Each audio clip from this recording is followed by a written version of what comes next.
Hello and welcome to Walk the Talk. I am Shekhar Gupta and my guest this week again, Pullela Gopichand, but with a difference.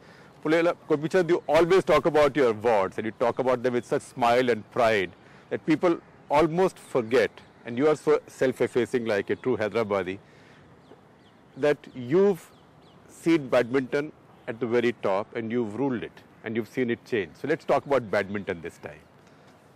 What has changed in your game since you were the champion to when you've become a producer of champions?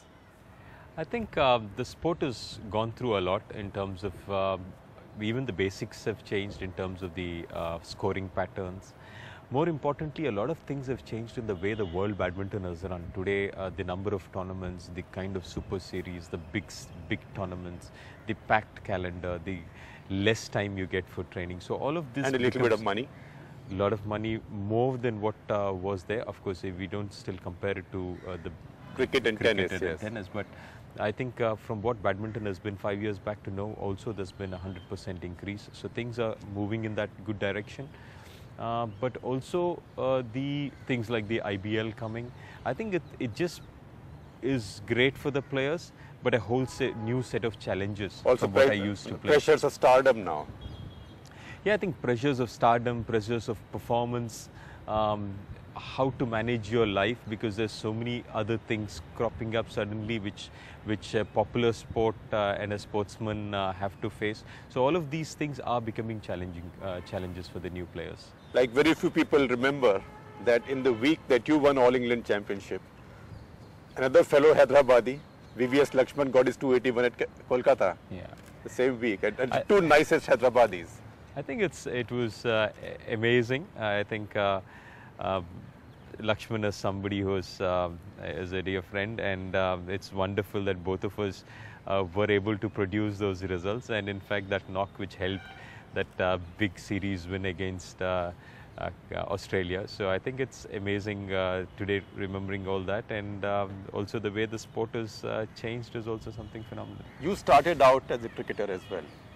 Yeah, I think all of us in our country, in the sense, back then was also the days when we had the Benson and Hedges, right, and that 83 Prudential, Benson and Hedges. So all what we could see was cricket, and then those big matches I still remember very clearly, and how we wanted to emulate that.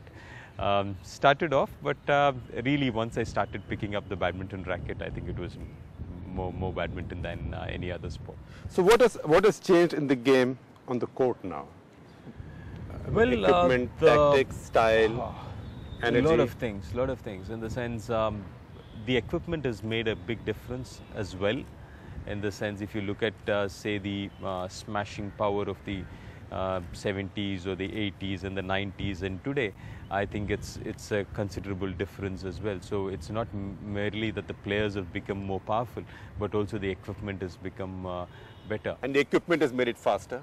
Equipment has made it faster. Physical fitness has made it faster. The kind of monies which are involved make players who are professional from a very young age. In the sense, we wouldn't. I started when I was 11 and still managed to win my first tournament at 18 and still continue to play the sport. But today, there are people who are starting to specialize in the sport right from 8 and 9. So it kind of very different now in that perspective from what it used to be earlier. I mean, PV Sindhu is almost child labor. Yeah, I think that's the challenge we have. All play now at the world level at Tendulkar's kind of age. Yeah. I think there's no option left in the sense. Ideally, if I were to look at a coaching manual and look at long-term development program, it doesn't allow players to compete at the highest level till they're 17 or 18. Right. But then we've had the best results in the sense that 16, Saina won her first Gold Grand Prix.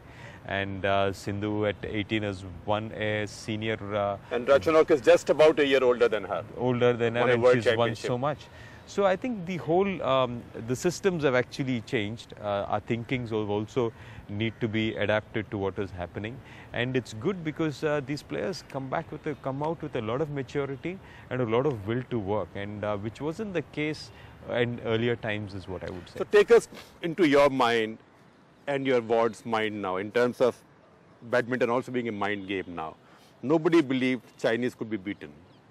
And then you and Saina busted that belief. How did that happen? What do you tell, how do you prepare Saina to play the Chinese? And how do you prepare anybody to play the Chinese? I think in a large way, I think for Saina there's very little talk required, because you prepare her well for an event, she'll go in and perform. Bang, that's like simple. In the sense you talk and then she gets bored of it. In the sense, because there's already so much of adrenaline which is pumping in. Right. And the kind of very few players in the world I've seen who have that intense desire to win. And that's a very strong will to have, to consistently wanting to win all the time.